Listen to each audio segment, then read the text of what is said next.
At my wife's work party, her male boss challenged me, spat on my face, and said, "She's mine at work. Wait for your turn." Unaware of my true identity. Look, I've been to some pretentious events in my life, but the annual Bright Edge Media corporate party was like watching peacocks try to outstrut each other in a cage made of champagne flutes and passive aggression. The kind of place where everyone's smile was practiced in a mirror and their handshake came with a silent calculation of your net worth. If hell had a VIP section, it would look exactly like this. Marble floors, crystal chandeliers, and a bartender who probably earned more than most teachers just for knowing how to pronounce Aperol Spritz without sounding like a tourist in Italy. My wife Clara had been talking about this thing for weeks. She worked for Bright Edge Media, one of those marketing juggernauts that convinced people they needed things they absolutely didn't need. And apparently, this party was the social equivalent of the Oscars mixed with a gladiator arena. Attendance wasn't optional. It was a blood oath. Miss it and you might as well update your LinkedIn profile because Karen from HR would remember and Karen never forgot. Clara looked absolutely killer in her emerald green dress. The kind that made every other woman in the room reassess their life choices. And every man suddenly developed neck problems from doing double takes. Me? I wore a navy suit that I'd owned since 2019 and shoes I'd polished that morning while watching ESPN. I'm Lucas Gray, by the way, though most people at these corporate circuses knew me as Clara's husband or if they were feeling particularly condescending, the carpenter guy. And honestly, I preferred it that way. Let them think I spent my days measuring wood and arguing with Home Depot employees about lumber grades. It kept things simple, kept me off the radar, and most importantly, kept me from having to engage in conversations about quarterly projections and synergy, a word that should be banned from the English language. By the way, the truth was a little more complicated. But then again, the truth usually is. Carpentry wasn't my career. It was my therapy. My actual job involved cybersecurity contracts for Fortune 500 companies and the occasional government agency that needed someone to make sure their digital infrastructure wasn't held together with duct tape and prayers. But here's the thing about being good at cybersecurity. The moment people know what you do, they either want free tech support for their iPhone or they start getting paranoid that you're reading their emails. So yeah, I let everyone think I was just the simple craftsman husband who showed up, drank beer, and nodded politely while they talked about KPIs and brand positioning like they were curing cancer. The venue was this rooftop bar in downtown that probably charged more for a vodka tonic than I spent on groceries in a week. You could see the city skyline glittering like someone had spilled diamonds across black velvet. And there was this pretentious jazz band in the corner playing music that was just complex enough to make you feel uncultured if you didn't nod along appreciatively. The whole setup screamed, "We have budget to burn." Which I guess was the point. Nothing says successful marketing company like spending obscene amounts of money to make your employees feel simultaneously special and utterly replaceable. Clara was in full networking mode, which meant I was officially arm candy for the evening. My job was simple. Look presentable. Don't embarrass her. And for the love of God, don't mention anything that might make her boss uncomfortable. Her boss, Brian Kavana, even his name sounded like it came with a trust fund and a yacht. This guy was a legend at Bright Edge. And not the good kind of legend. More like the kind of legend that involved HR complaints swept under rugs and interns who mysteriously requested transfers after 3 months. He ran the creative department like a dictator with a Pinterest board and his hair gel. I swear to God, probably had its own line item in the company budget. The man looked like he'd stepped out of a cologne commercial, the kind where some male model broods on a clifftop while a voiceover talks about the essence of power or some other nonsense. I spotted him across the room almost immediately. He was impossible to miss, holding court near the bar with a cluster of junior executives who laughed at everything he said like their mortgages depended on it, which to be fair, they probably did. Brian had this way of commanding attention, not because he was particularly charismatic, but because he was their boss, and people are evolutionarily hardwired to kiss up to whoever controls their paychecks. "Try to be nice tonight," Clara whispered to me as we grabbed drinks. She knew me too well. The last company event I'd attended, I'd made the mistake of correcting someone's cryptocurrency investment strategy.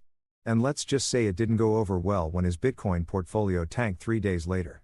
"I'm always nice," I said, flashing her my most innocent smile.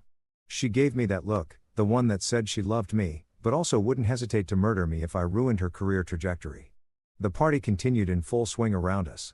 There was Deborah from accounting doing her annual drunk pitch for why the company needed a meditation room and Marcus from sales trying to convince anyone who'd listen that he'd almost closed a deal with Apple.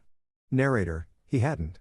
The whole scene was like watching a nature documentary about corporate animals and their natural habitat, territorial, hierarchical, and powered by expensive alcohol. I was on my second beer, comfortably invisible in my role as the carpenter husband, when I noticed Brian making his way toward us. He moved through the crowd like a shark through water, purposeful, confident, and completely oblivious to the fact that half the people smiling at him were secretly hoping he'd choke on an olive. "Clara," he boomed, his voice carrying that particular brand of fake enthusiasm that managers perfect over years of mandatory leadership seminars. His eyes swept over her in a way that made my jaw tighten involuntarily, then landed on me like I was an interesting stain on an otherwise clean carpet. "And you must be Lucas, the craftsman." The way he said craftsman made it sound like I spent my days making macaroni art for kindergarten bulletin boards. I could feel Clara tense beside me, her hand subtly squeezing my arm in warning, but hey, I'm a professional. I smiled, shook his hand with just enough pressure to be polite, and said, "That's me. I make things that last longer than advertising slogans." A few people nearby actually snickered. Brian's smile stayed plastered on his face, but something flickered behind his eyes, something that told me this guy wasn't used to being the punchline. Clara's grip on my arm went from warning squeeze to potential circulation cut off, which in wife speak translated roughly to shut up before you get us both fired. But here's the thing about guys like Brian Kavana. They don't just let things go. And as I stood there in that overpriced rooftop bar, surrounded by overdressed people playing pretend, I had no idea that I just lit a fuse that would burn all the way through the next few months of our lives. Sometimes being underestimated is the best weapon you never asked for. If you've never been to a corporate party where everyone's dressed like they're attending a wedding, but acting like they're at a boxing weigh-in, let me paint you a picture. The rooftop bar looked like someone had taken a Pinterest board titled Luxury Goals and given it unlimited funding and zero taste. Everything glittered, and I mean everything. The glasses, the ice sculptures that were definitely going to be puddles in an hour. Even the damn napkins had some kind of metallic threading that probably cost more than my truck payment. It was the kind of place designed to make you feel simultaneously impressed and inadequate, which I'm pretty sure was the whole point. Clara was working the room like a pro and I had to hand it to her. She was damn good at this corporate theater thing. She had that perfect balance of friendly but not too friendly, interested but not desperate, confident but not threatening. It's an art form really watching someone navigate office politics in real time. She'd laugh at someone's joke, touch their arm just enough to seem engaged, then gracefully extract herself before they could corner her into a 20-minute monologue about their weekend boat trip or their kids' lacrosse tournament. Me, I was the accessory, the plus one, the guy who stood there with a beer, nodded at the appropriate moments, and tried not to look like I was mentally calculating how many episodes of The Office I could have watched instead of being here. But I played my part. Smiled when introduced, shook hands, made small talk about the weather and traffic. You know, the conversational equivalent of elevator music. The crowd was exactly what you'd expect from a marketing company that charged clients six figures to tell them their logo needed to be more dynamic. There was Jeremy from the digital team who definitely vapes and won't shut up about his podcast that has exactly 47 listeners, most of whom are his relatives. Sandra from client relations was holding court near the shrimp cocktail display, laughing too loud at her own stories about difficult clients, which was rich considering everyone knew she was the difficult one. And then there was Todd. Every company has a Todd who worked in it and spent the entire evening trying to explain blockchain to anyone unfortunate enough to make eye contact with him. I watched these people mingle like they were politicians at a fundraiser. All smiles and calculated conversations.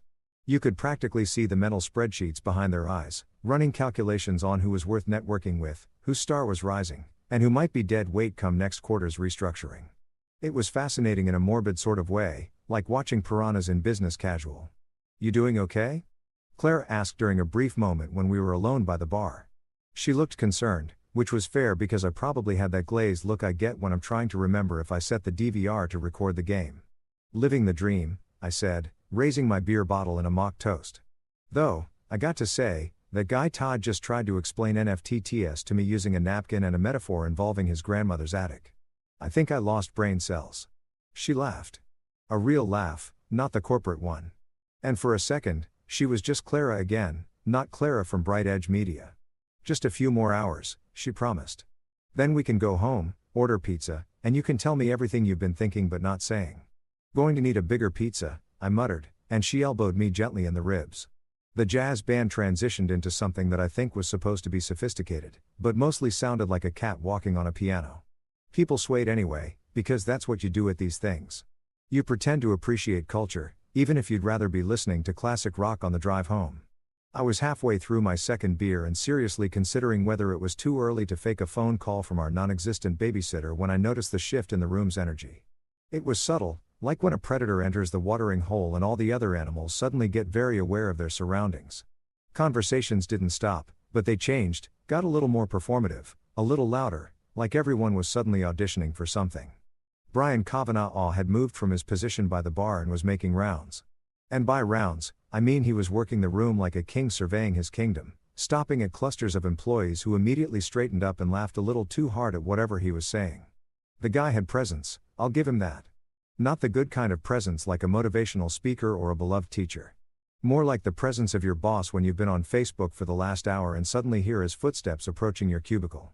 He was wearing a suit that probably cost more than some people's cars. Charcoal gray with a subtle pinstripe that screamed, "I have a tailor, not a closet." His shirt was so white it could have been used as a surrender flag. And his tie was that perfect shade of power red that politicians wear when they want to look authoritative. And that hair, Jesus, that hair. It was swept back in that I'm too important for gravity style, held in place by what I can only assume was industrial strength gel mixed with pure arrogance. Clara noticed him, too. I felt her tense beside me, saw her unconsciously straighten her posture, and check her dress. "He's coming over here," she whispered. And there was something in her voice. Not fear exactly, but definitely weariness. Like someone who's about to pet a dog they're not entirely sure is friendly. "Want me to pretend I need to use the bathroom?" I offered, but she shook her head. "No, stay. Just be good." Those two words carried the weight of our mortgage, her career ambitions, and probably her entire retirement plan. No pressure or anything. I watched Brian navigate through the crowd, stopping to clasp shoulders, lean in for private comments that made people nod seriously, accept compliments with practiced humility that was about as genuine as a $3 bill. He was good at this. I had to admit it.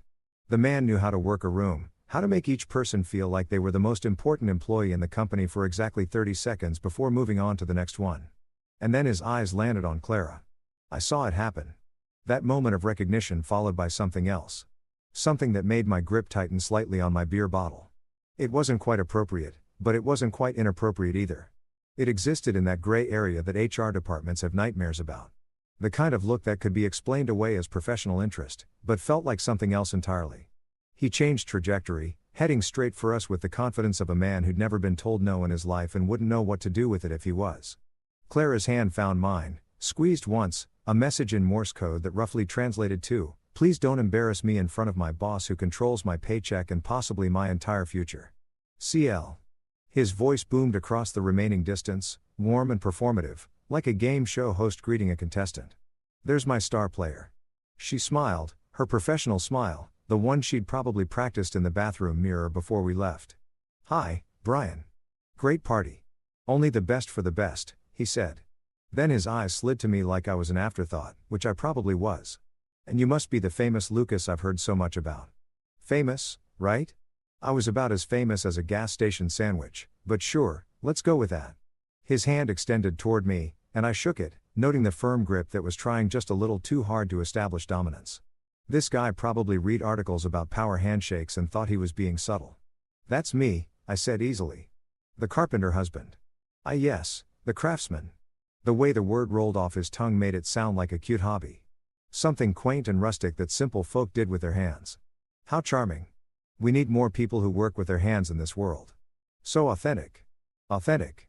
That word coming from a guy whose entire personality was probably focus grouped and market tested was almost funny enough to make me choke on my beer. Clara's nails dug slightly into my palm. "Behave," the pressure said. "Be good. Don't ruin this." But here's the thing about being underestimated. It's only annoying until it becomes useful. So, here's something they don't teach you in any self-help book or conflict resolution seminar. What to do when your wife's boss decides to mark his territory like a drunk fraternity brother who just discovered alpha male podcasts. Because that's exactly what was about to happen. And I had about 3 seconds to decide whether I was going to be the bigger person or the person who makes HR earn their salary. Brian was still standing there with that smile that didn't quite reach his eyes. The kind of smile that sharks probably have right before they bite. He'd already established that I was the craftsman, which in his world apparently ranked somewhere between court jester and potted plant in terms of social hierarchy. But he wasn't done. Oh no. Guys like Brian are never done when they think they've found someone they can punch down on. "So Lucas," he said, and I could smell the whiskey on his breath from 2 feet away. Top shelf whiskey naturally because Brian Kavanagh didn't drink anything that came in a plastic bottle. What's it like being married to one of my best employees? He emphasized the word my just enough to make it weird, like he was talking about a prized racehorse instead of a human woman with a master's degree and a mortgage.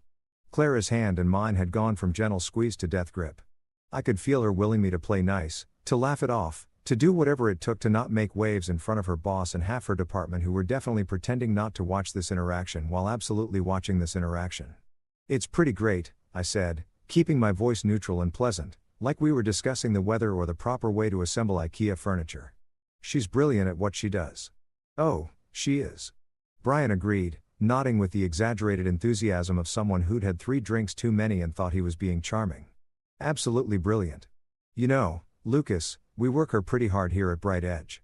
Long hours, late nights, weekend emergencies. The creative department never sleeps. He leaned in closer and I noticed a few people around us had gone quiet. That particular kind of quiet that happens right before something interesting goes down at a party. She's dedicated, I said, still playing the role of the supportive husband who definitely wasn't calculating exactly how much effort it would take to accidentally spill my beer on this guy's probably $1,000 suit. Brian's smile widened and there was something predatory in it now. Something that made the hair on the back of my neck stand up. Dedicated, that's one word for it. He turned to look at Clara and the way his eyes traveled over her made me want to introduce his face to the nearest wall. She's special, this one. Really special. You're a lucky man, Lucas. I know, I said, because what else was I supposed to say? Thanks for objectifying my wife at your corporate party. Then Brian did something that will forever be burned into my memory as the moment he signed his own professional death warrant. He turned back to me, swaying slightly. That whiskey-fueled confidence radiating off him like cheap cologne, and said, "You know what, Lucas? Let me give you some advice." Monto man, he put his hand on my shoulder. Actually put his hand on my shoulder like we were buddies, like he was about to share some profound wisdom instead of what I knew was going to be great a douchebaggery. Here's the thing about Clara, he continued. And I could feel every muscle in my body tensing during work hours. She's mine. I need her. She's there. Project deadline at midnight. She's there. Client emergency on Sunday. She's there. That's how we operate in the big leagues. He paused for effect, looking around to make sure people were listening, which they absolutely were. The jazz band might as well have stopped playing. So, what I'm saying is, buddy, she's mine at work. You wait for your turn at home. The silence that followed was the kind of silence you hear right before a bomb goes off. I actually heard someone gasp. Deborah from accounting looked like she'd just witnessed a car accident. Even Todd stopped mid-blockchain explanation to stare. Clara's face had gone pale then red, cycling through emotions faster than a slot machine. I could feel her mortification radiating off her in waves.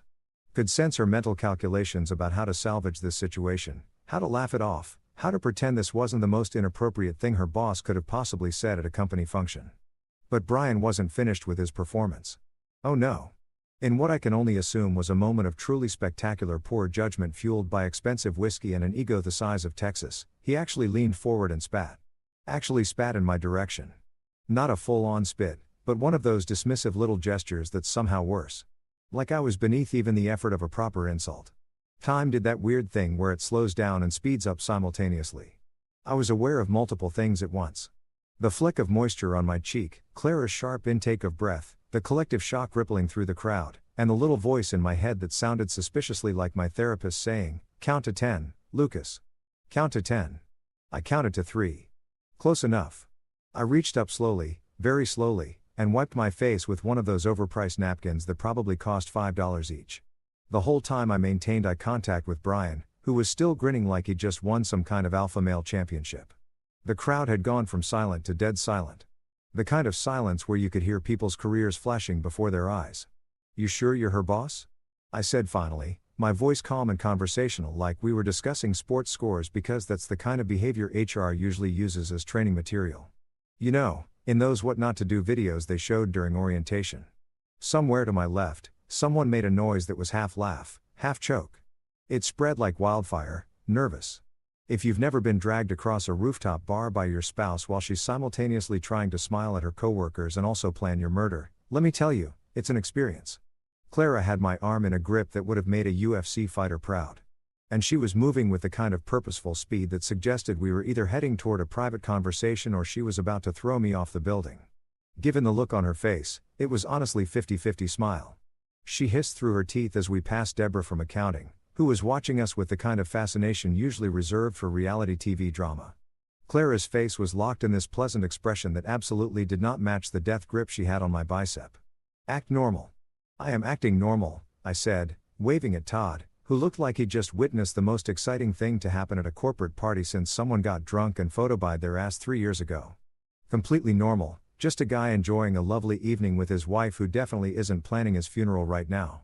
We made it to the balcony, an actual balcony, not just the rooftop area, because apparently this venue had multiple outdoor spaces for varying levels of dramatic confrontations.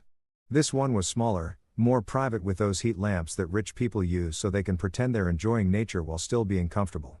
The city lights sprawled out below us, all twinkling and peaceful, completely oblivious to the domestic situation about to unfold. The second we were alone, Clara dropped my arm and whirled on me like a tornado in a designer dress. "What the hell was that, Lucas?" "Well," I said, leaning against the railing and trying to look casual. "I believe that's what experts call standing up to a bully, though I'm open to other interpretations." "You embarrassed him."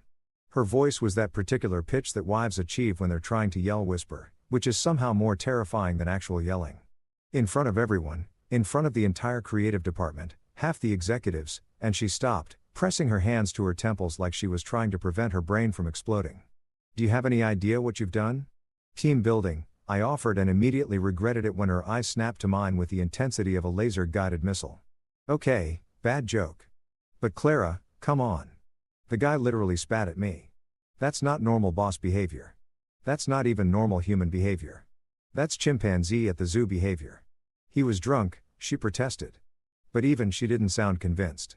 "So am I pointed out. 2 beers deep. And somehow I'm managing not to spit on people and claim ownership of other human beings like I'm a feudal lord in a medieval kingdom. I paused, studying her face in the weird orange glow of the heat lamp. "Wait, is this normal for him? Does he always?"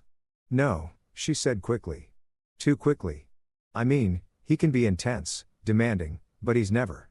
She trailed off, and I watched her trying to find words that would somehow make her boss's behavior acceptable, which was depressing as hell because it meant she'd been making excuses for this guy for who knows how long.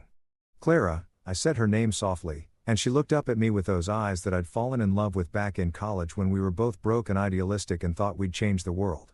"He said you were his, that I had to wait my turn. Do you understand how messed up that is?"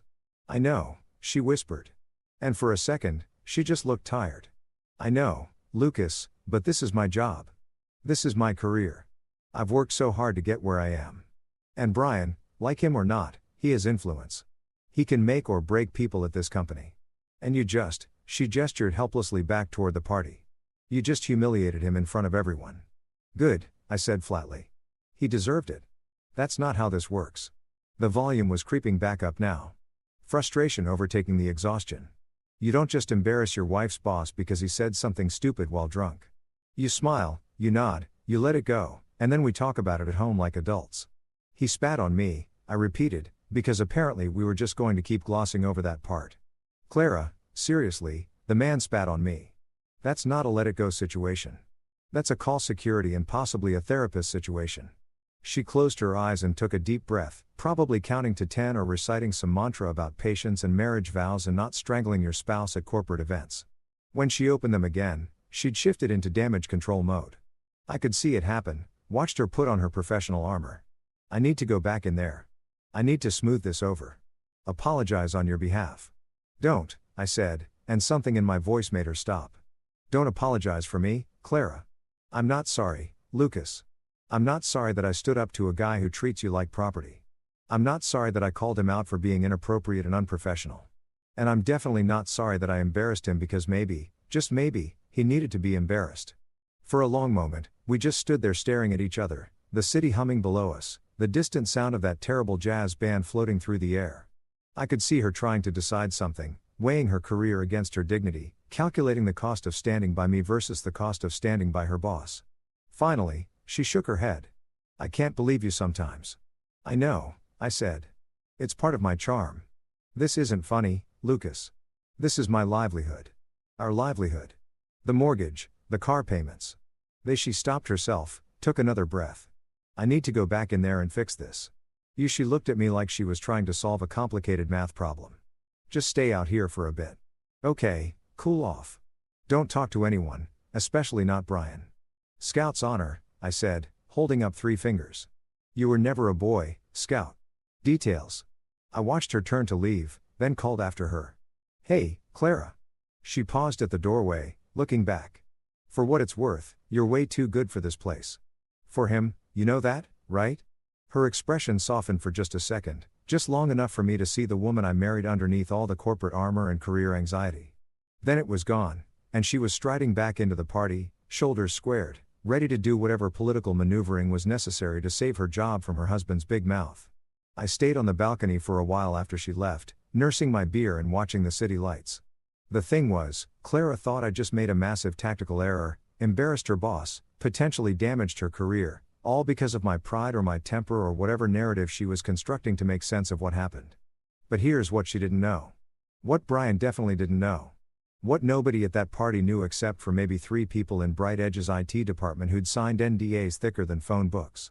Bright Edge Media's entire server infrastructure, every database, every security protocol, every firewall, keeping their precious client data safe from hackers and corporate espionage was built on a system I personally designed 3 years ago. My consulting firm had done the whole thing, soup to nuts, and we still maintained it under a very quiet, very lucrative contract that came up for renewal every 18 months. Brian Kavanaugh's entire kingdom, all his creative genius, all his award-winning campaigns, all his precious intellectual property was sitting on my code, protected by my firewalls, backed up by my security protocols. The carpenter he just spat on wasn't just some guy who showed up to parties in an off-theoric suit. I was the guy who could theoretically bring his entire company to its knees with a few keystrokes. Not that I would obviously, I'm not a psychopath, and also it would be incredibly illegal. But the point was Brian had just picked a fight with the one person at that party who actually had leverage over him even if he was too drunk and arrogant to realize it. I finished my beer and headed back inside. Walking past clusters of people who suddenly found their drinks very interesting when I approached. Clara was across the room doing damage control with what looked like Brian's assistant and a couple of senior VPs. She looked stressed but composed every inch the professional rising star. I caught the bartender's eye and ordered another beer. He looked at me with something like respect or maybe horror, hard to tell. And poured me a generous one. Rough night? He asked. Just getting started, I said, raising my bottle in a toast to absolutely nothing. Because sometimes the best revenge isn't immediate. Sometimes it's patient. Sometimes it's just sitting back and waiting for karma to do its thing while you hold all the cards and nobody even knows you're playing. 3 days after the party from hell, I was sitting in my home office, which is really just the spare bedroom with better Wi-Fi, drinking coffee, and pretending to care about a proposal for a bank in Chicago that wanted to upgrade their cybersecurity. It was Tuesday morning, which meant Clara had already left for work at the ungodly hour of 7:30, armed with her travel mug of anxiety and determination. She'd been weird since the party, oscillating between not speaking to me and speaking to me in that overly polite way that married people do when they're mad, but trying to pretend everything's fine for the sake of domestic peace. My phone buzzed with an email notification, and I glanced at it, expecting another spam message about cryptocurrency investments or some prince in Nigeria who desperately needed my bank account information.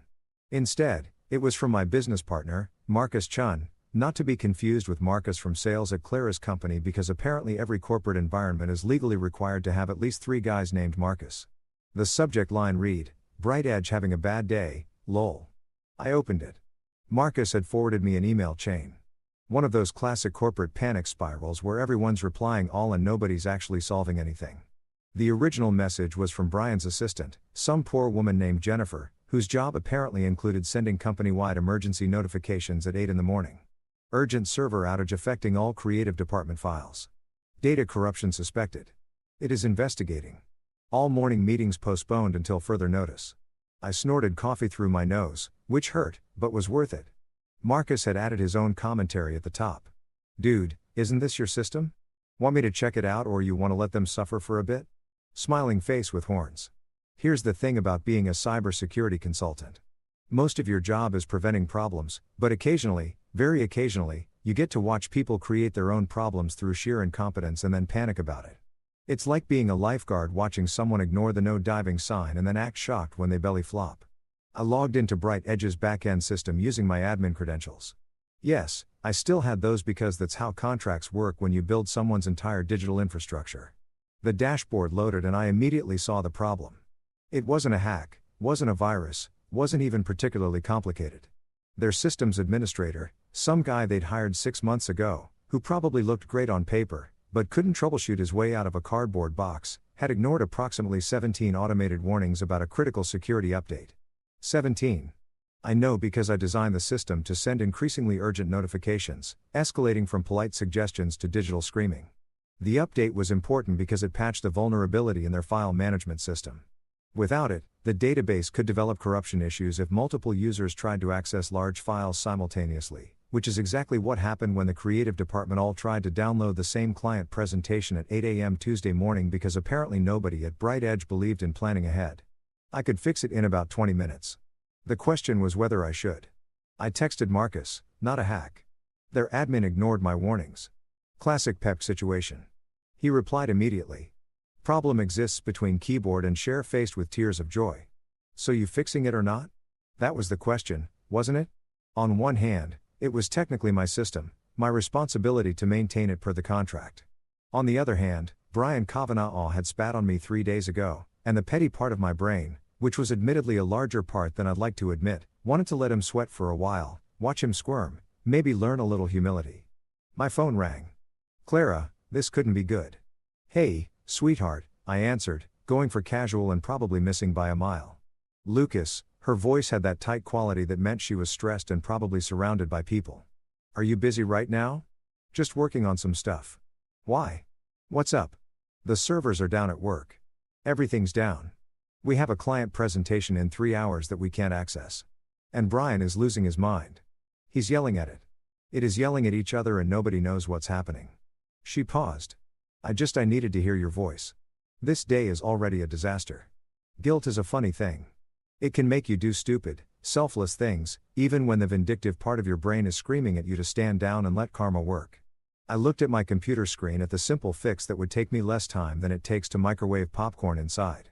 It's probably just a system update issue, I said carefully. These things usually resolve themselves pretty quickly. I hope so. Brian's talking about firing the entire IT department, which is ridiculous, but you know how he gets.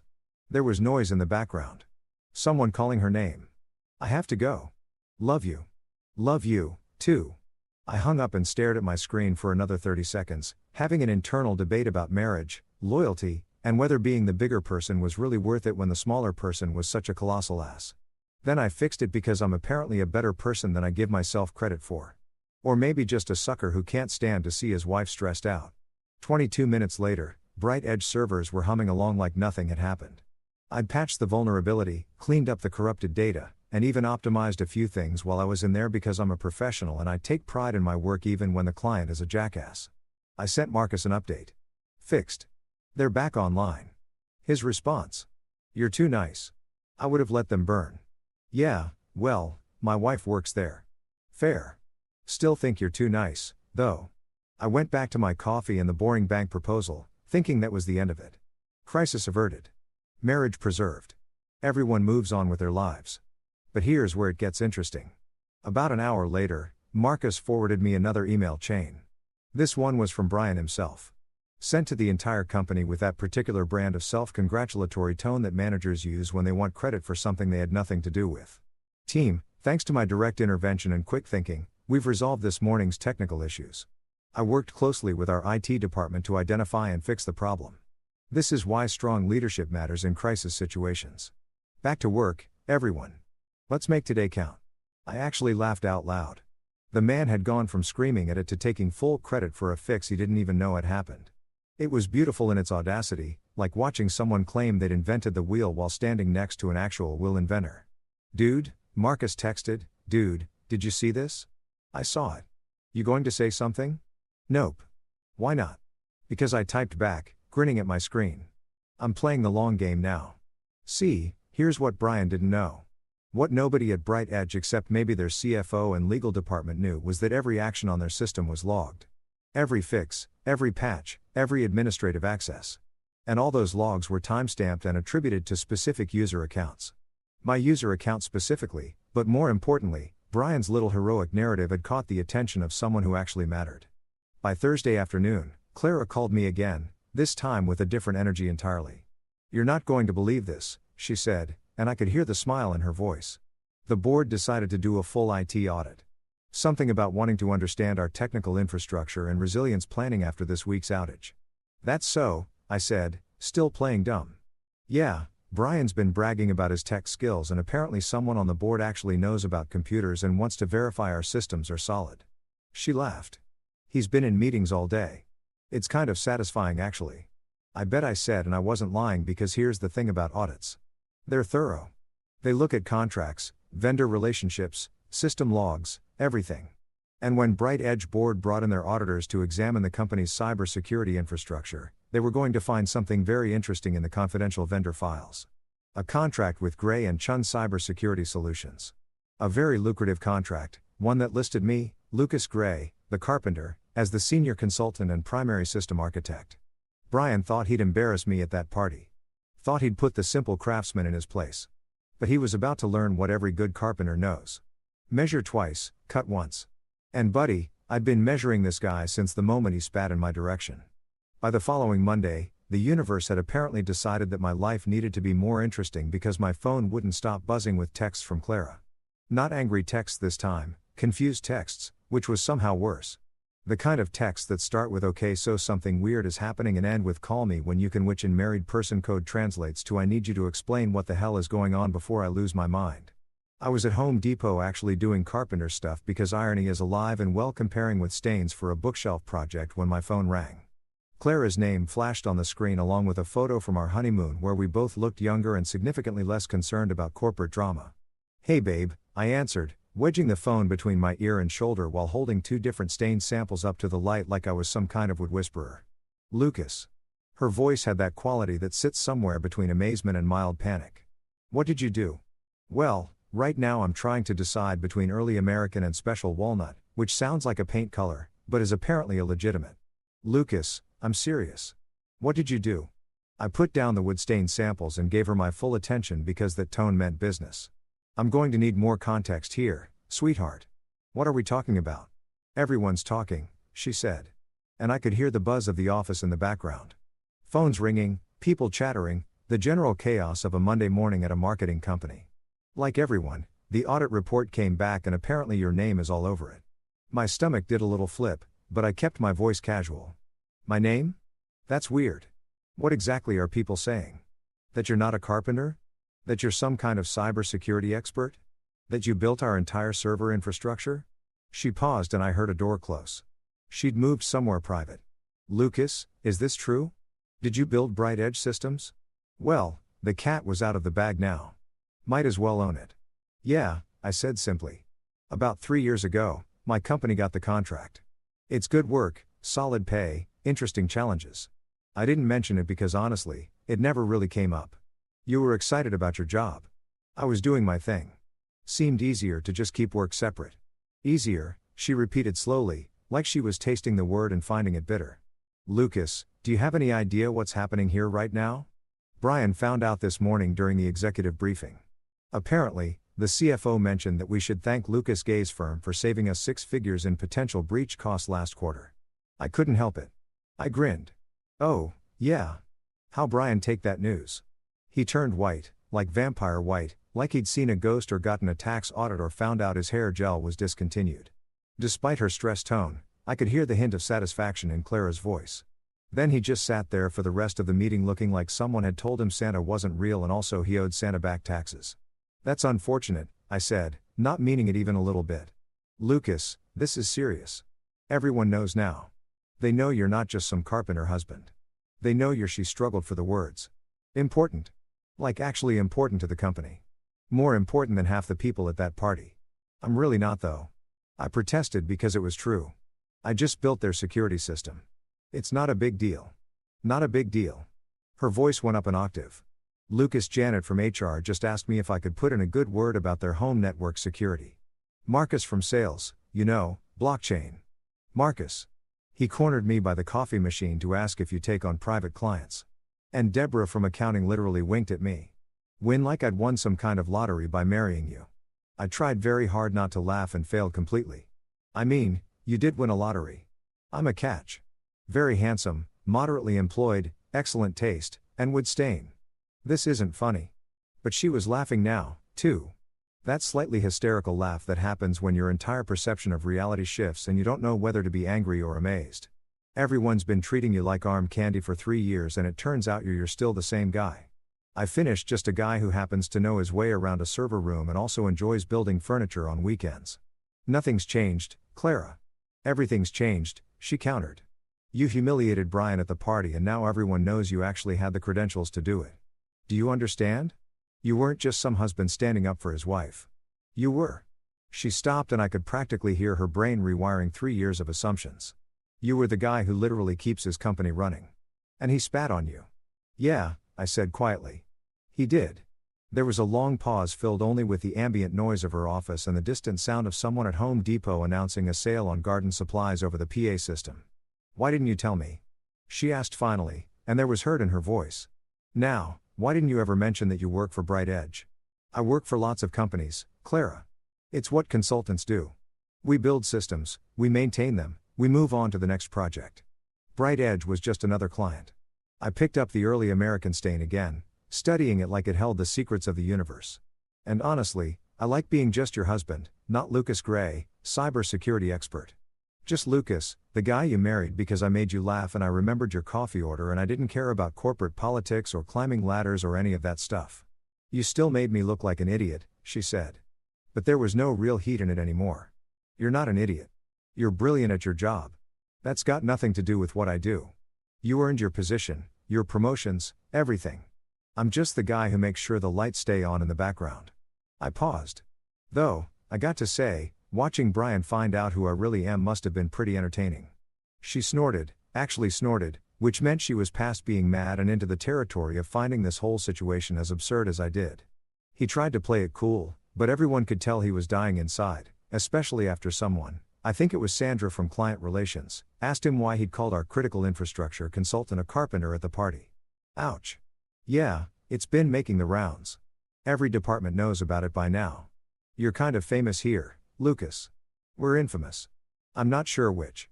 Great, I muttered. That's exactly what I wanted. Corporate fame. Well, you've got it.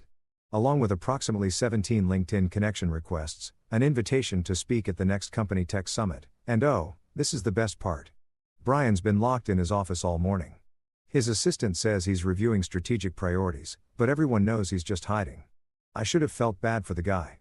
Should have been the bigger person, taking the high road, all those cliches about maturity and professionalism.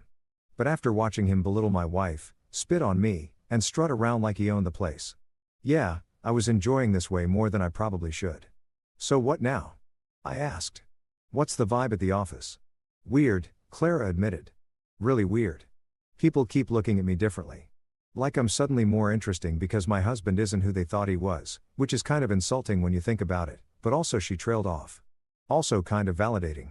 I suggested maybe a little. Is that terrible? Nah. You've been working your ass off in that place for years while people made assumptions about both of us. Let them reassess. Let them feel awkward. They earned it. She was quiet for a moment. And when she spoke again, her voice was softer. Brian tried to talk to me earlier. Cornered me in the hallway. Actually, he wanted to clear the air about the party. My grip tightened on the phone. What did he say? That he was drunk. That he didn't mean anything by it, that he hopes there are no hard feelings. She laughed, but it wasn't a happy sound. He didn't apologize, Lucas. He just made excuses and then tried to laugh it off like it was all some big misunderstanding. Of course, he did. I didn't laugh with him. I just told him I had a meeting and walked away. His face. She paused and I could hear the smile creeping into her voice. His face was priceless. That's my girl. Your girl who's married to a secret cybersecurity genius apparently. Any other surprises I should know about? Are you also a brain surgeon? An astronaut? Do you have a secret identity as Batman? Just the one secret identity, I assured her. And honestly, it's not that exciting. Mostly I sit at a computer and make sure bad guys can't steal credit card numbers. Very glamorous stuff. Aha. The CFO called you critical infrastructure. That sounds pretty glamorous to me. The CFO likes buzzwords. Next quarter, I'll be mission critical synergy or something equally ridiculous. I grabbed both with stained samples and headed toward the checkout. Look, I got to go pay for this stuff and get home. But Clara, for what it's worth, I'm sorry I didn't tell you. I wasn't trying to keep secrets. I just like being regular with you. You're not regular, Lucas. You never were. I'm just finally figuring that out. Is that a good thing or a bad thing? Ask me after I survive this week. She said, everyone wants to talk about you and I have no idea what to say. Yeah, my husband's a tech wizard. Surprise. Doesn't really cover it. Tell them I'm still figuring out what stain colors and I'm very boring in person. Nobody's going to believe that anymore. Then tell them the truth. I'm just a guy who's really good with computers and really bad at corporate parties. She laughed. Finally, a real laugh this time. I love you, you know, even when you're impossible. Love you, too. Even when you drag me to terrible parties where your boss spits on me, that's only happened once. Once was enough, trust me. We hung up and I stood there in the checkout line at Home Depot, surrounded by contractors and DIY enthusiasts and regular people buying regular things. And I smiled. The week after the Great Revelation, as I'd started calling it in my head, was like watching a really slow-motion car crash that somehow also involved fireworks and a mariachi band. Everything at Bright Edge Media had shifted, and according to Clara's increasingly detailed evening debriefs, the office had essentially split into two camps. Team, holy crap, Lucas is actually important. And team, how did we not know this? Brian, unsurprisingly, had formed his own special category. Team, pretend nothing happened while slowly dying inside.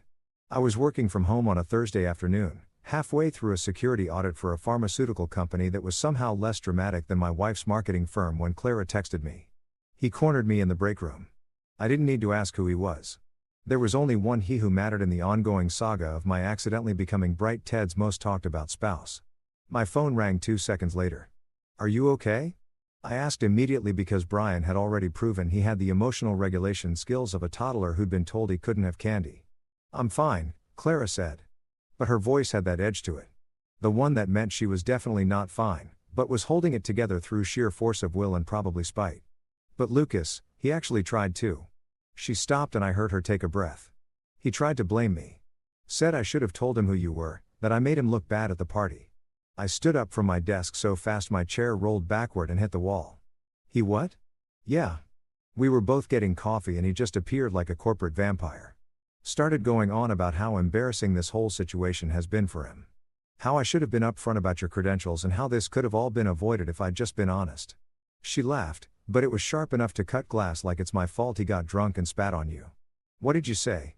I was pacing now, my free hand clenched into a fist, mentally calculating how inappropriate it would be to show up at Bright Edge and have a very direct conversation with Brian Kavanaugh about professional boundaries and basic human decency. I told him that maybe he should have told you to wait for your turn and then he'd remember how this whole mess started. I stopped pacing.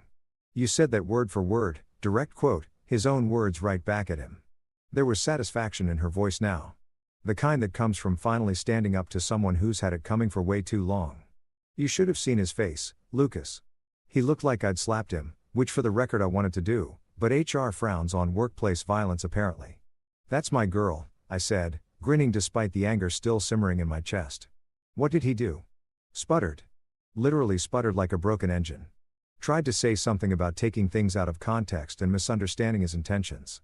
But by then, Sandra from Client Relations had walked in and obviously heard everything. Clara's tone shifted to gleeful. Sandra, who happens to be best friends with Jennifer, Brian's assistant, who then told literally everyone. How long did it take for the whole office to know? I'd say 45 minutes, but I'm being generous.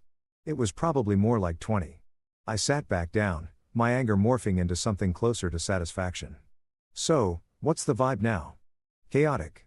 Beautiful. Brian's been holed up in his office most of the day.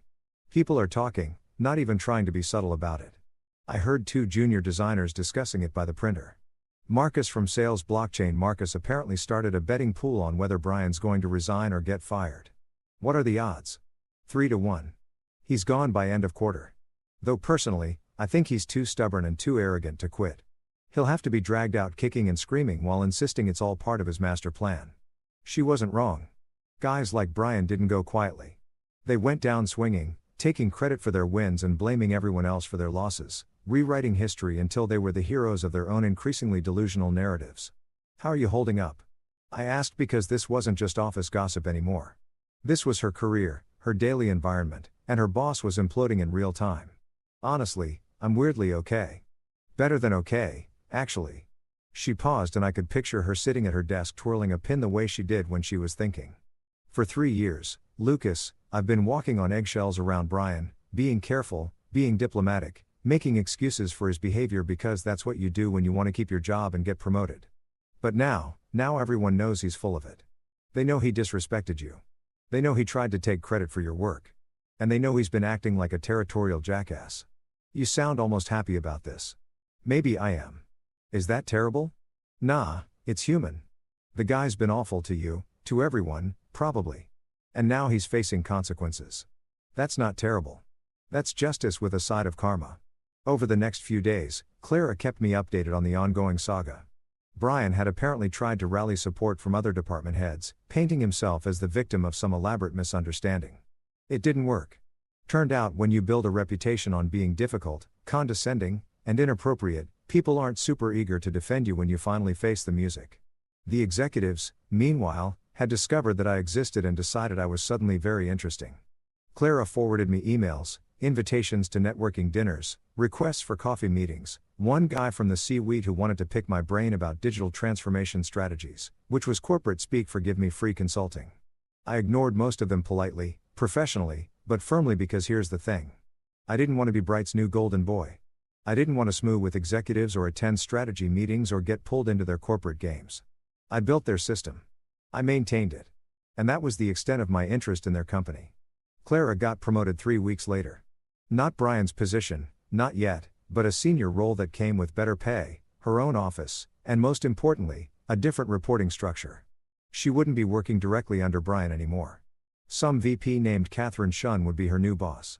And according to office gossip, Catherine was everything Brian wasn't. Professional, respectful, and actually qualified for her job. She asked about you.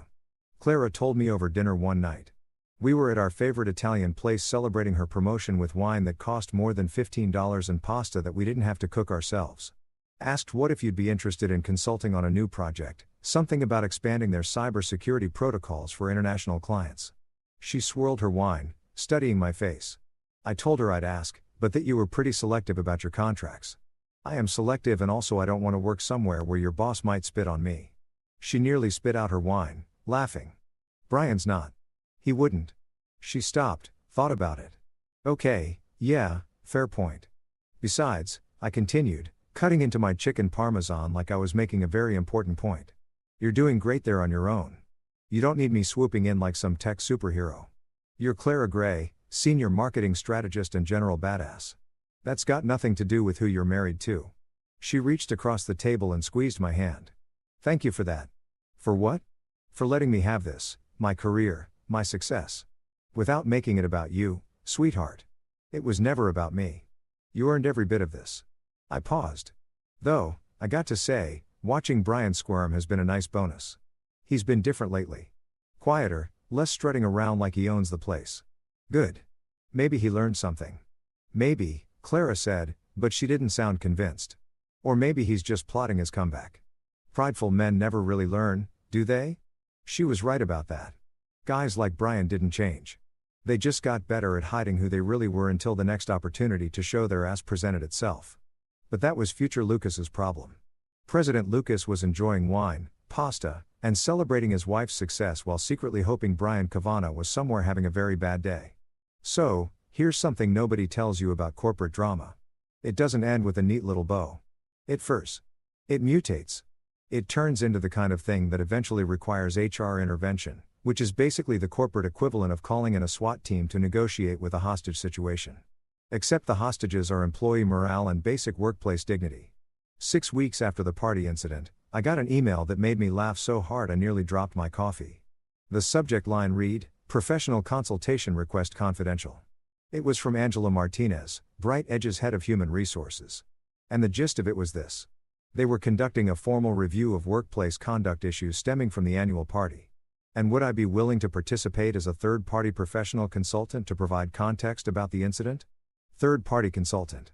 That was rich. What they really meant was, we need you to come in and tell us what happened so we can figure out if we need to fire your wife's boss without getting sued. I called Clara immediately. Did you know about this? About what? She sounded distracted. Probably in the middle of some presentation about brand synergy or consumer engagement metrics or whatever marketing people present about. HR wants me to come in for a meeting about the party. There was a pause. The kind of pause that means your spouse is processing information and trying to decide whether to be excited, horrified, or some combination of both. They do. Yeah. Apparently, there's been a formal complaint about Brian's behavior, and they want my perspective as a witness or a victim or possibly his entertainment. I'm not really sure. Oh my God, her voice dropped to a whisper. Lucas, do you know what this means? That I get to relive the magical moment when your boss spat on me while wearing a suit that costs more than our couch. It means they're actually taking this seriously. They're building a case. I could hear the smile in her voice now. He might actually face real consequences. Couldn't happen to a nicer guy, I said, and I meant every word. The meeting was scheduled for the following Tuesday at 2 p.m., which gave me exactly 5 days to decide whether I was going to be professional and diplomatic or whether I was going to walk in there and let every sarcastic thought I'd been holding back for 3 years fly free like caffeinated pigeons. Clara voted for professional and diplomatic. I told her I'd take it under advisement, which in husband speak means I'll try, but I'm making no promises. Tuesday arrived with all the enthusiasm of a dental appointment. I put on my good suit, the one I bought for a cousin's wedding and had worn maybe 3 times since, and drove to Bright's downtown offices. The building was one of those modern glass monstrosities that looked like someone had stacked a bunch of shiny rectangles on top of each other and called it architecture. Very cutting edge, very expensive, very look at us, we're a successful marketing company. Security in the lobby had me sign in, gave me a visitor badge that said consultant in big letters like I was some kind of corporate mercenary, and directed me to the 14th floor where HR had their kingdom. The elevator ride up was silent except for smooth jazz that was somehow both boring and vaguely threatening, which I guess is the vibe you want when you're about to participate in someone's potential career execution. Angela Martinez met me in the reception area. She was probably in her mid-40s with the kind of efficient professionalism that suggested she'd seen every variety of workplace nonsense and had stopped being surprised by human behavior sometime around 2015. Mr. Gray, thank you for coming. I know this is unusual. Happy to help, I said, which was technically true. I was very happy to help document Brian Kavanagh's downfall. She led me to a conference room, the kind with a big table, uncomfortable chairs, and one of those speaker phones in the middle that never works properly. There were 3 other people already there. A guy I didn't recognize who looked like he was from legal.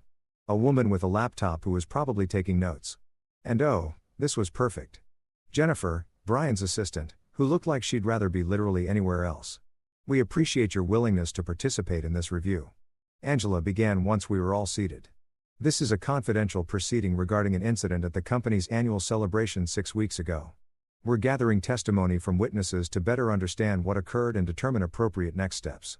Translation: we're trying to figure out if we can fire Brian without him suing us into the Stone Age. Before we begin, the legal guy interjected. I want to clarify that this is purely informational. We're not making any accusations or determinations at this time. Translation: everything we're about to discuss is absolutely making accusations and determinations, but we have to pretend it's not for liability reasons. Sure, I said. Whatever you need. Angela opened a folder in front of her. Can you describe in your own words what happened at the party on the evening of September 12th? So I did. I walked them through the whole thing. Brian's approach, his condescending craftsman comments, the escalation, and finally the main event, his little speech about how Clara was his during work hours and I needed to wait for my turn followed by the spit. I kept it factual, professional, resisted the urge to add color commentary about Brian's hair gel budget or the fact that he'd been drunk enough to pickle a small vegetable. The note-taking woman's fingers were flying across her keyboard. Legal guy was stone-faced. Jennifer looked like she wanted to melt into her chair and disappear. And were there witnesses to this incident? Angela asked. About 40 of them, give or take. It was pretty crowded around the bar. I leaned back in my chair. I'm sure several people could corroborate the story unless they were all really focused on the shrimp cocktail. Angela made a note. We've spoken with several attendees. Their accounts align with yours. She glanced at legal guy who gave a slight nod. Mr. Gray, I'm going to show you something. We'd like your confirmation that this is an accurate recording of the incident. She pulled out an iPad and turned it toward me. Someone, probably Sandra from Client Relations, based on the angle, had recorded video of the whole thing. There was Brian in all his glory, swaying slightly, drinking hand, delivering his territorial speech with the confidence of a man who genuinely believed he was being inspirational rather than HR's worst nightmare. The audio was surprisingly clear. She's mine at work. You wait for your turn at home. Then came the spit. On video, it looked even worse than I remembered. Casual, dismissive, like I was something stuck to the bottom of his shoe. My response was there, too. You sure you're her boss? 'Cause that's the kind of thing HR uses as training material. Even in the stuffy conference room, watching it 6 weeks later, that line still landed. Legal guy's mouth twitched like he was fighting a smile. The note-taking woman coughed to cover what might have been a laugh. Yes, I said, pushing the iPad back toward Angela. That's what happened. And how did this incident make you feel? Angela asked, which was such an HR question, I almost rolled my eyes. Disrespected, I said simply. He spat on me. That's not normal human behavior. That's not professional behavior. That's barely civilized behavior. If someone did that to him, he'd probably sue them and write a LinkedIn post about workplace toxicity. Jennifer made a noise that might have been a suppressed laugh. Everyone pretended not to notice. Angela made more notes. Mr. Gray, were you aware at the time of the incident that Mr. Kavanaugh was your wife's direct supervisor? I was. That's actually what made it worse. He wasn't just being inappropriate to some random guy at a party. He was being inappropriate to an employee's spouse while making ownership claims about that employee. I search for the right words. That's textbook hostile workplace environment material. I mean, I'm not a lawyer, but I've sat through enough corporate training videos to know that's not okay. It's not, Angela confirmed, her voice carefully neutral. It is in fact very much not okay. The meeting continued for another 30 minutes. They asked about my relationship with Clara, about my work history with Bright Edge, about whether I'd had any other interactions with Brian.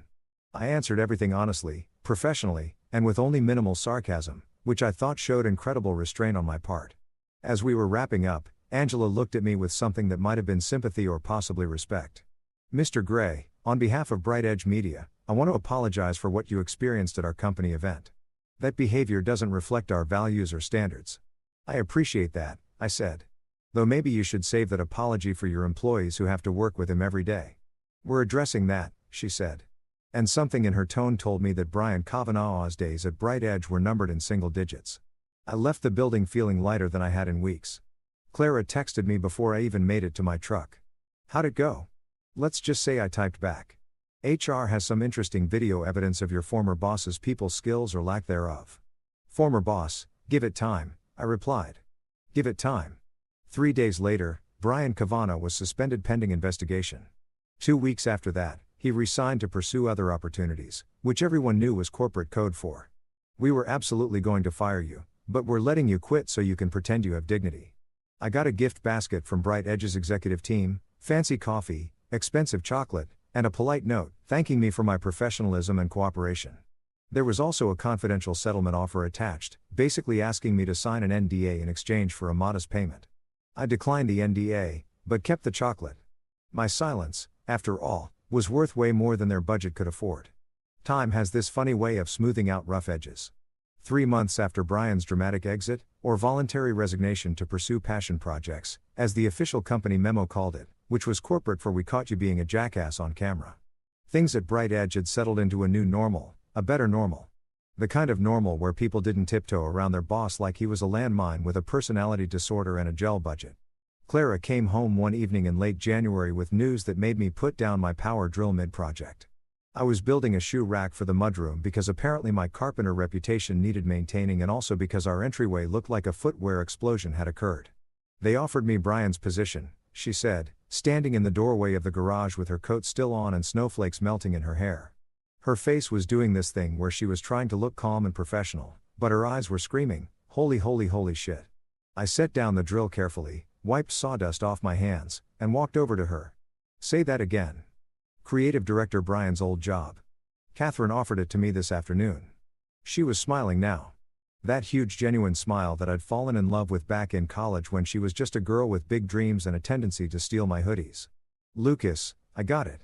I actually got it. I picked her up and spun her around right there in the garage. Her laughter echoing off the walls and probably confusing our neighbor who was taking out his trash. That's my girl. I told you that you were too good for that place. Turns out I was wrong. You're exactly perfect for that place now that they've removed the human obstacle. She smacked my shoulder but was still grinning. Don't be mean. He's gone. We can be gracious in victory. I can be gracious, I said, setting her down. I just choose not to be. There's a difference. The promotion came with everything she deserved. Better salary, actual authority, her own parking spot, which was apparently a big deal in the world of corporate status symbols, and most importantly, Respect.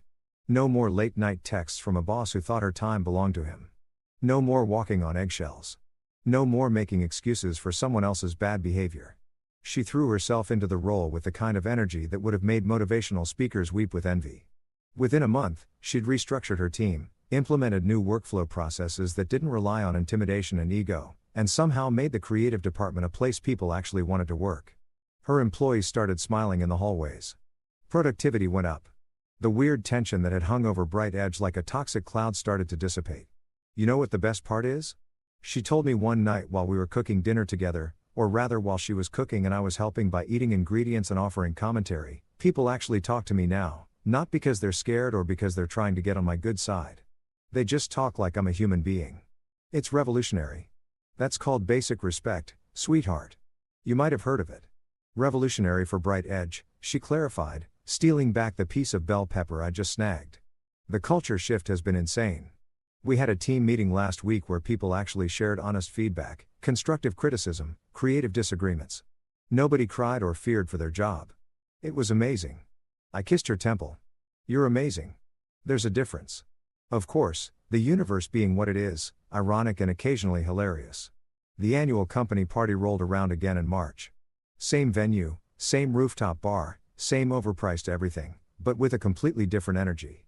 Clara was nervous about bringing me, which was understandable given that the last party had basically turned into a viral video that ended someone's career.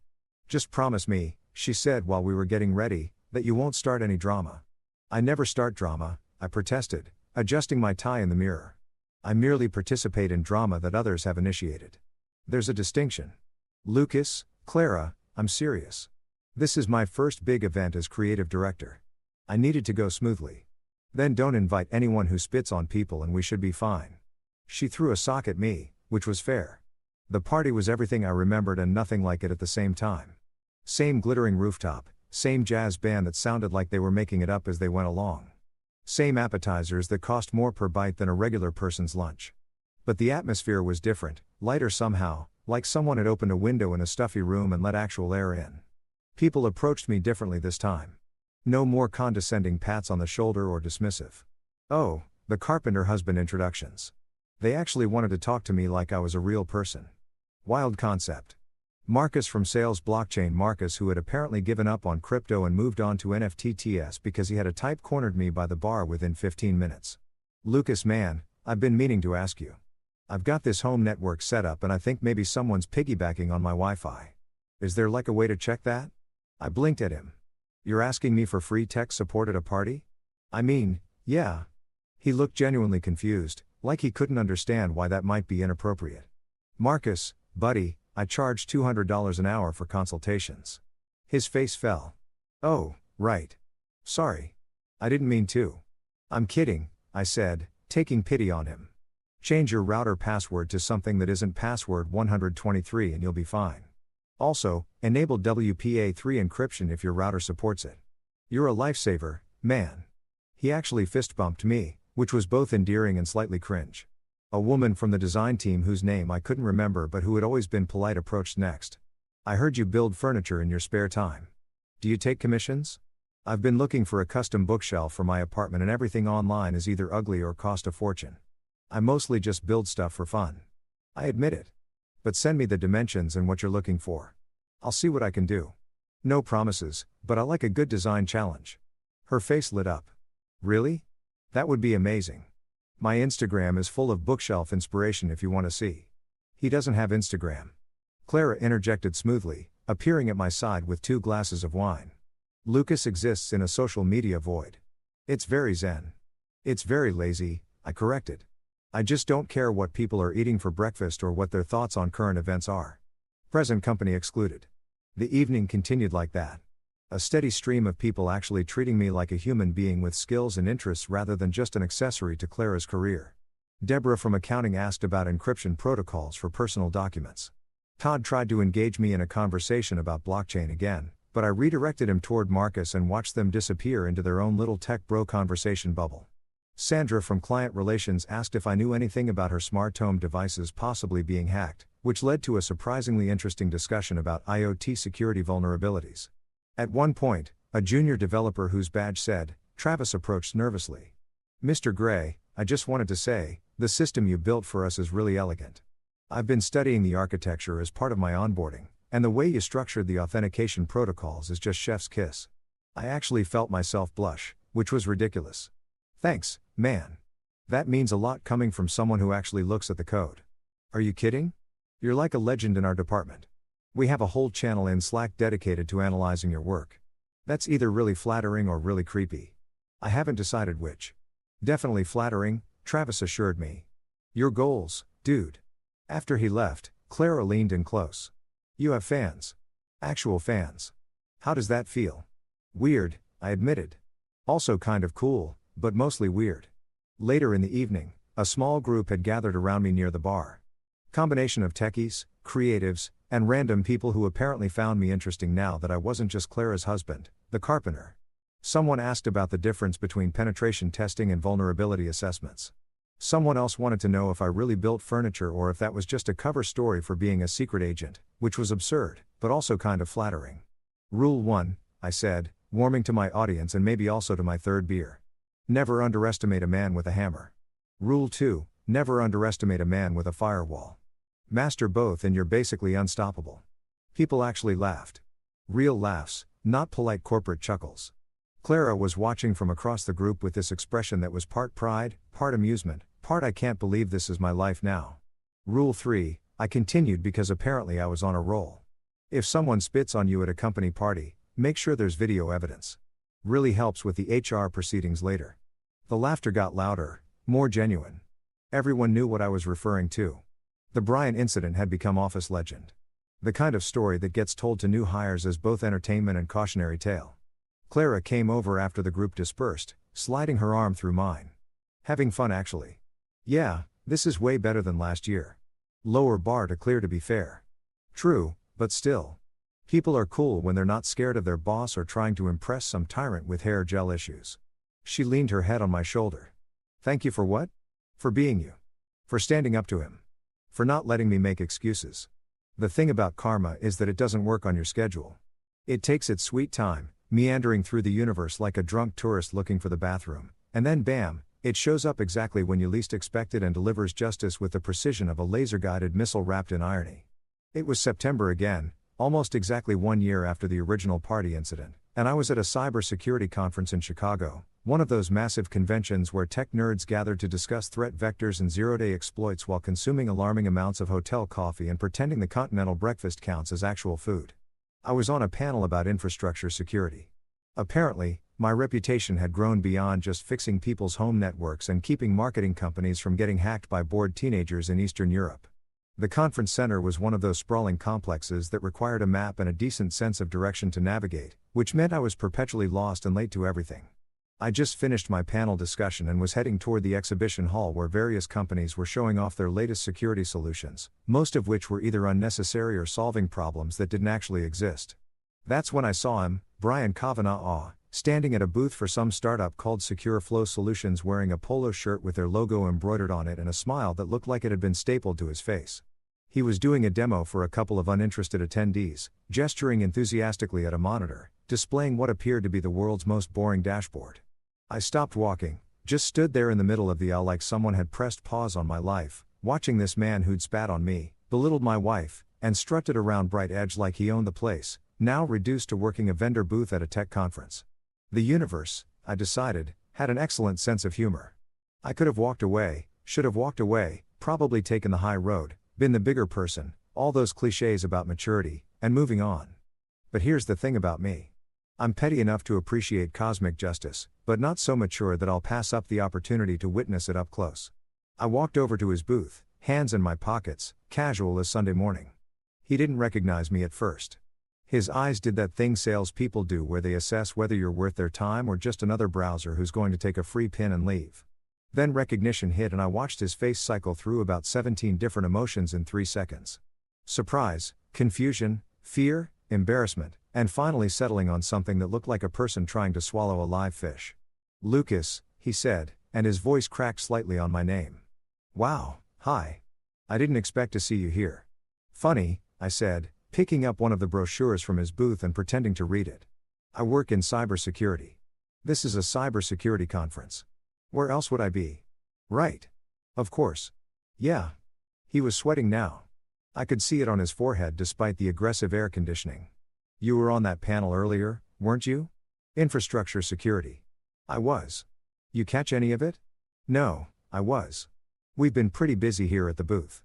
He gestured vaguely at the empty space around us. The booth next to his had at least 15 people clustered around it. His had me and a guy who appeared to be sleeping standing up. Looks like it, I said, not even trying to hide the sarcasm. An awkward silence settled between us, the kind that's so thick you could cut it with a knife and serve it at uncomfortable dinners. He was fidgeting with a stylus, clicking it repeatedly like it was a nervous tic he developed. The polo shirt he was wearing looked cheap. Not the tailored suits he used to rock at Bright Edge. His hair was different, too. Less aggressively styled, like maybe he'd finally run out of hair gel budget. So, he said, finally, clearly desperate to fill the silence with literally anything. You're doing well, I see. Big panel, probably consulting for major companies. Good for you. Yeah, it's going well. Claire's doing great, too, in case you were wondering. His jaw tightened. That's good. I'm glad she's creative director now. Your old job, actually. Well, I say your old job, but really she's made it into something completely different. Better. People actually like working there now. Productivity's up, morale's up, turnover's down. Funny how that works when you treat employees like human beings instead of property. The color drained from his face. Look, Lucas, about that night, the night you spat on me, I kept my voice conversational, friendly, even like we were discussing the weather or sports scores. The night you told me I had to wait for my turn with my own wife. That night I was drunk. I made a mistake. I've apologized. No, you haven't. I interrupted. You made excuses. You tried to blame Clara for not warning you about who I was. Like it was her job to protect you from your own terrible behavior. You never actually apologized, Brian. You just got caught and had to face consequences for the first time in your probably very privileged life. He looked like he wanted to argue, to defend himself, to spin some narrative where he was the victim of circumstances beyond his control. But something in my expression must have told him that I wasn't buying whatever he was selling. What do you want me to say? He asked quietly. Nothing. I don't want anything from you. I put down the brochure. I'm just enjoying the view. The universe has a way of sorting things out, you know. You thought you were untouchable at Bright Edge. Thought you could treat people however you wanted because you had power and influence and a fancy title. And now here you are working a booth at a conference, probably making a fraction of what you used to make, trying to convince people to buy software that, I glanced at his display, appears to do exactly what every other security solution does, but with a prettier interface. It's a good product, he said defensively, but there was no conviction in it. I'm sure it is, and I'm sure you're doing your best with it. But here's the thing, Brian. You had everything. A great job, talented team, resources, respect, and you pissed it all away because you couldn't handle the basic concept of treating people with dignity. That's not bad luck. That's not circumstances. That's choices. I watched him process this, saw him trying to find some comeback, some way to salvage his pride. He opened his mouth, closed it, opened it again like a fish gasping for air. For what it's worth, I continued. I hope you learned something from all this. I hope you're different now. Better, but honestly, I don't really care either way. You're not my problem anymore. You're not Clara's problem anymore. You're just a guy at a booth at a conference and I'm just a guy walking by. I started to walk away, then paused and turned back. Oh, and Brian, just so we're clear on the final score here, Clara is running your old department and killing it. I'm on panels and consulting for companies that actually value expertise over ego. And your eye gestured at the booth at the cheap polo shirt at the empty space around him. Well, you're here. His face had gone red now. That particular shade of humiliation mixed with impotent rage. You think you're so much better than me. I don't think about you at all. Actually, I said, borrowing a line from every comeback compilation ever because sometimes the classics work. But if I did, yeah, I'd think I was better because I don't spit on people. I don't claim ownership of other human beings. And when I screw up, I apologize instead of making excuses. I patted his shoulder, the same condescending gesture he'd used on me at that party a year ago. Good luck with the booth, buddy. Hope you sell whatever it is you're selling here. I walked away without looking back, my heart pounding with a mixture of adrenaline and satisfaction. Behind me, I could hear him sputtering something, probably trying to formulate a comeback that would never come. I pulled out my phone and texted Clara. You're not going to believe who I just ran into. She replied within seconds. Who? Brian. Working a vendor booth at the conference. Looking like someone who finally learned that actions have consequences. OMG. How was it? Therapeutic. I typed back.